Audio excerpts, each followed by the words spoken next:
o dia em que a presença bateu a porta. A história de Obed-Edom, como você nunca ouviu. Poucos percebem isso, mas uma das histórias mais perigosamente subestimadas do Antigo Testamento não está em um campo de batalha, nem em um palácio real. Está na casa de um homem anônimo, um homem sem título, sem posição, sem plataforma. Seu nome? Obed-Edom. Enquanto Israel inteiro tremia diante da Arca da Aliança, o símbolo máximo da presença de Deus, a casa desse homem se transformou em palco de algo que mudaria para sempre a maneira como entendemos obediência, presença e promoção espiritual. A maioria lê o texto de 2 Samuel 6 e apenas conclui: Deus abençoou a casa de Obed-Edom. Que bonito! Mas não é bonito, é explosivo. O que estou prestes a te mostrar muda completamente a forma como você enxerga. A diferença entre posição e disposição. Porque alguns vivem ciclos de estagnação espiritual e porque outros, silenciosamente, são arrancados do anonimato pela própria presença de Deus. A casa de Obed-Edom se tornou um laboratório espiritual, onde Deus demonstrou uma lei que atravessa toda a Escritura. Quem carrega a presença não permanece no mesmo lugar. Este é o ponto onde tudo muda. A mesma arca que representou morte na casa de Uzá, representou vida abundante na casa de Obed-Edom. O que era peso para uns, foi portal para outros. E a pergunta que fica não é: por que Deus abençoou Obed-Edom?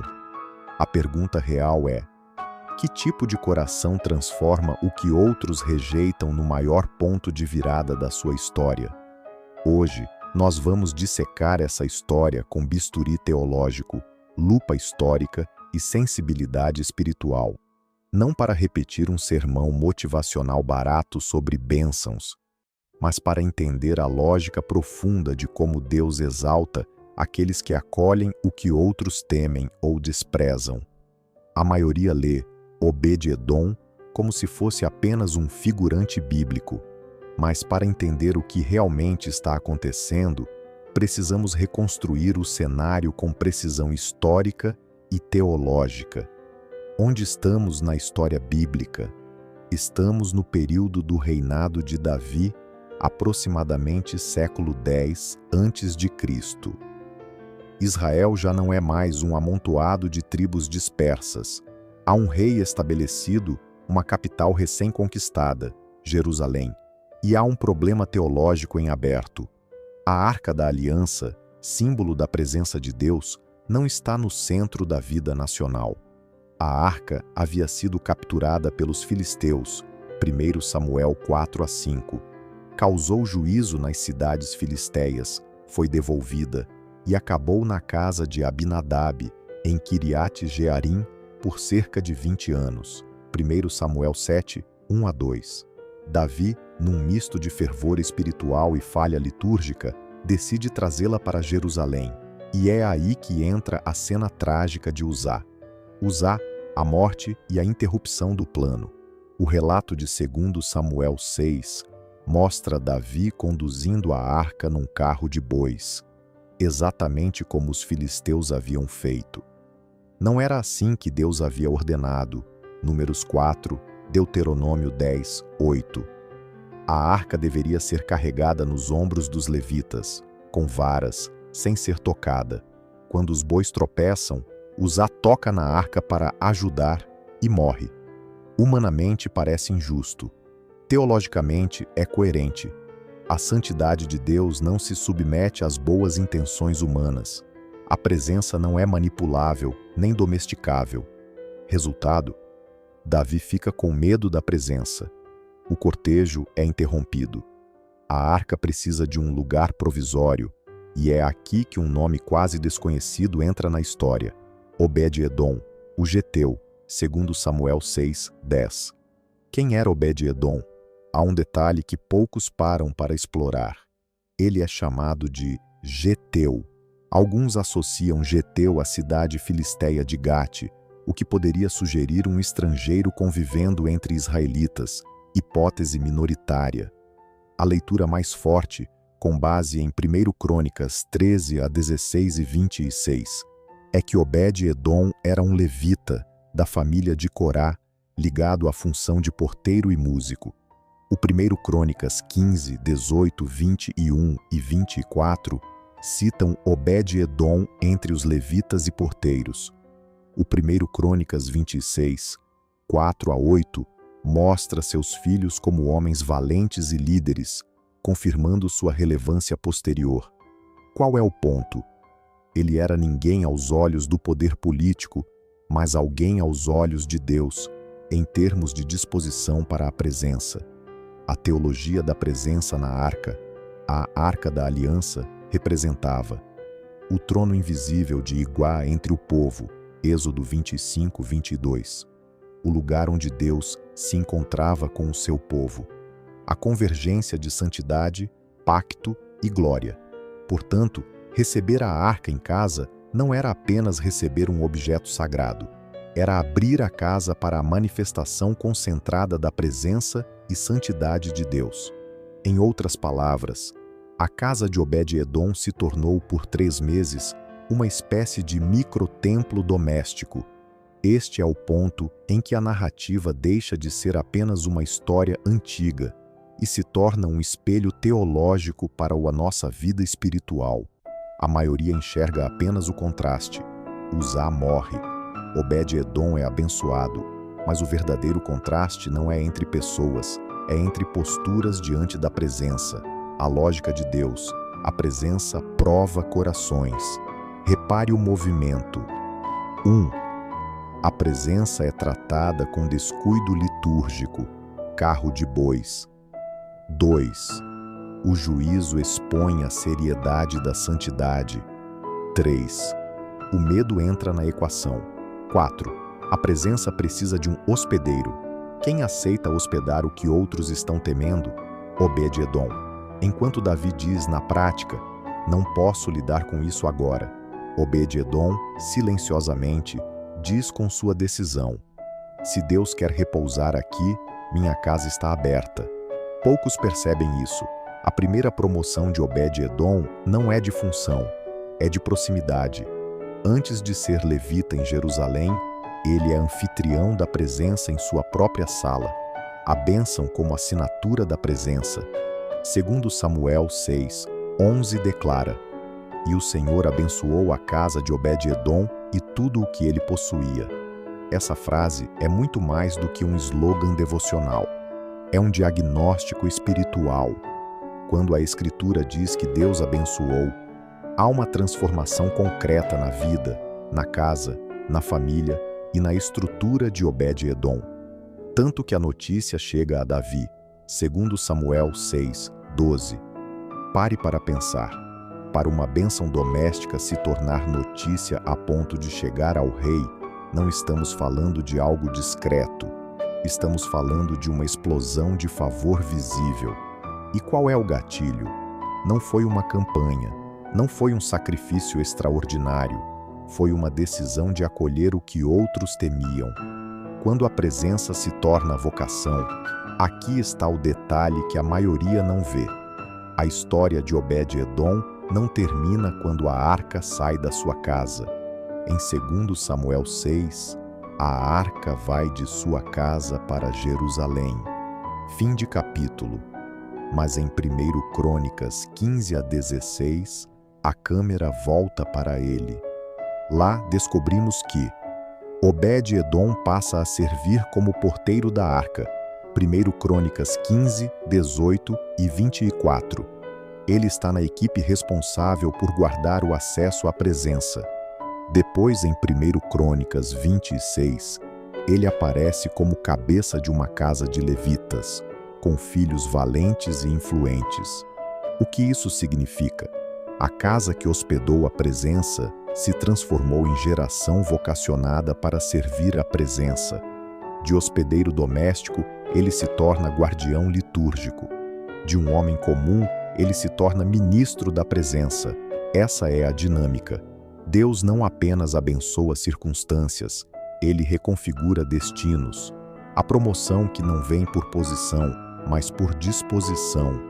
Obed-Edom não faz lobby com Davi, não negocia cargo, não busca visibilidade. Ele faz algo muito mais subversivo. Ele se aproxima da presença quando muitos preferem manter distância segura. É por isso que essa história é tão perigosa. Ela desmonta a lógica meritocrática de status religioso e revela uma lógica completamente diferente. Há recompensas e promoções que não vêm por posição, vêm por disposição para guardar o que é de Deus quando outros não querem. Na linguagem da teologia bíblica, Deus exalta os humildes. 1 Samuel 2, 8, Lucas 1, 52. Ele faz do desprezado um padrão de referência. Obed-Edom se torna uma parábola viva. Quem guarda a presença é guardado pela presença.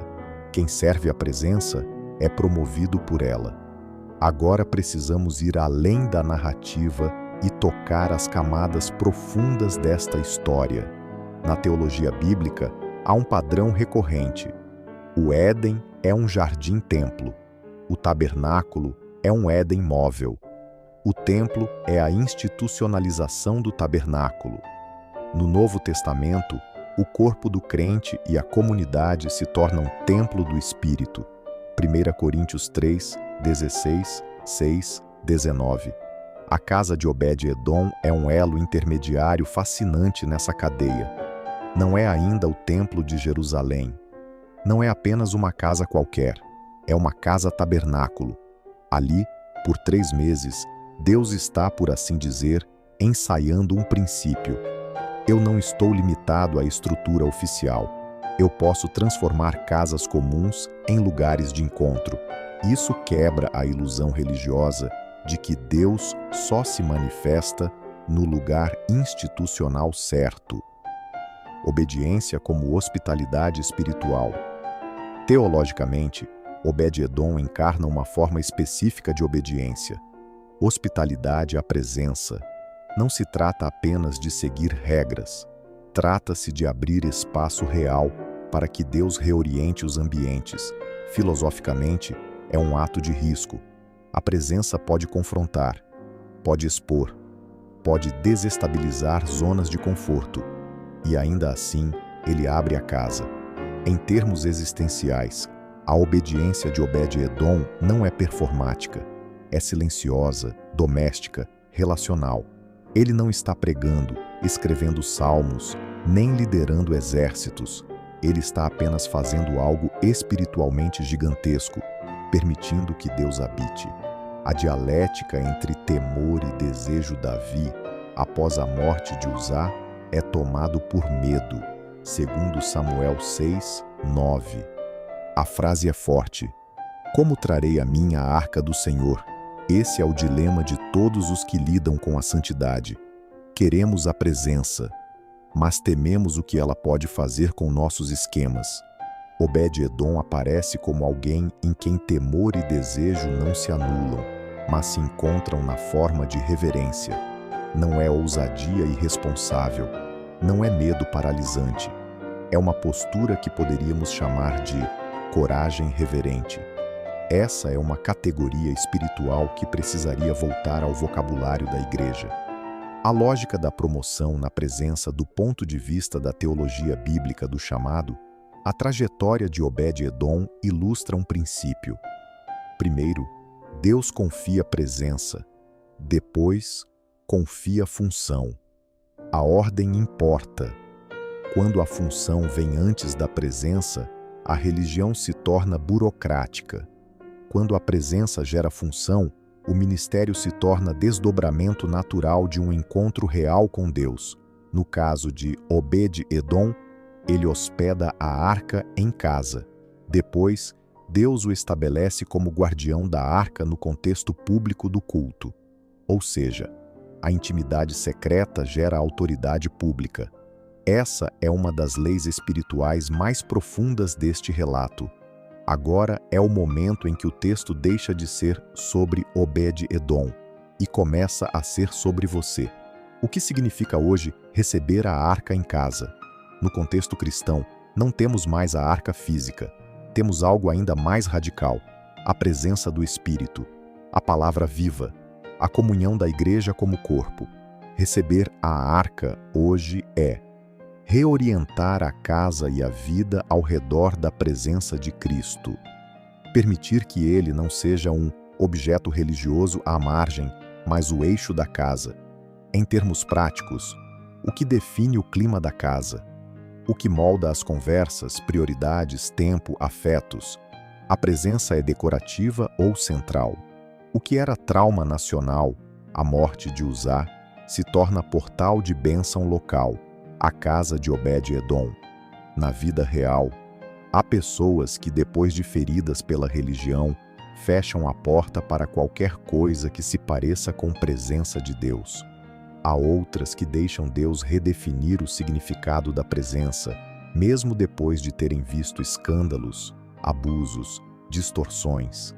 Existencialmente, Obed-Edom encarna essa escolha. Eu ouvi o que aconteceu com Uzá. Eu sei que a presença é séria, mas ainda assim eu escolho abrir minha casa. Deus levanta, em toda geração, pessoas que escolhem isso, e são essas pessoas que ele promove. No nosso mundo, tudo grita por título, gravação, plataforma, métrica. Obed-Edom nos força a uma pergunta dura. Se ninguém souber o que Deus está fazendo na sua casa, ainda assim vale a pena? A resposta bíblica, na vida de Obed-Edom, é sim, mas com um detalhe: o que Deus faz em secreto, cedo ou tarde, vaza em forma de testemunho. Tanto que o próprio Davi fica sabendo das bênçãos e decide retomar o projeto da arca, segundo Samuel 6:12. A presença que você guarda em secreto se torna, mais cedo ou mais tarde, referência pública. Sua história não termina quando a arca sai. Pode haver fases da vida em que você sente que perdeu algo, um tempo de intensidade espiritual, uma estação em que a presença parecia mais palpável. A tentação é pensar: acabou meu tempo. Na narrativa de Obed-Edom, quando a arca sai, a história dele não acaba. Ela muda de fase. O homem que abrigou a arca em casa agora a serve no templo. Em outras palavras, Deus não passou pela vida dele. Deus o integrou numa história maior. Existencialmente, isso significa: momentos intensos com Deus não são apenas lembranças, são convocações para um chamado mais profundo. Chegamos ao fim dessa jornada, mas na verdade é aqui que a história de Obed-Edom começa a interferir diretamente na sua. Um homem sem posição transformou sua casa no endereço provisório da presença de Deus. E Deus transformou essa decisão no ponto de virada da sua história. A arca passou. A presença permaneceu como vocação. A casa foi abençoada. A descendência foi estabelecida. O anonimato foi rompido, não por marketing, mas por fidelidade. A maioria olha para Obed-Edom e enxerga só bênção. Mas se você viu com atenção, percebeu que a verdadeira bênção não é o que ele recebeu, é quem ele se tornou a partir da presença que decidiu guardar. Este é o ponto onde tudo muda, também para você. Deus continua procurando casas, corações e famílias dispostas a cuidar do que é dele quando ninguém mais quer. Não se trata de ser influente, não se trata de ter posição. Trata-se de ter um coração que possa ouvir Deus dizendo: se eu repousar aqui, você vai me guardar? A história de Obed-Edom nos confronta com uma escolha silenciosa, mas definitiva. Você quer apenas a bênção? Ou quer a responsabilidade de permanecer perto da presença, mesmo quando ela custa ajustes, mudanças e renúncias? Porque no fim, a regra espiritual permanece. Quem serve à presença é promovido por ela. Quem carrega a presença não volta ao anonimato espiritual. E isso não é sobre fama humana. é sobre ser conhecido no céu como alguém que não fugiu quando a arca bateu a porta,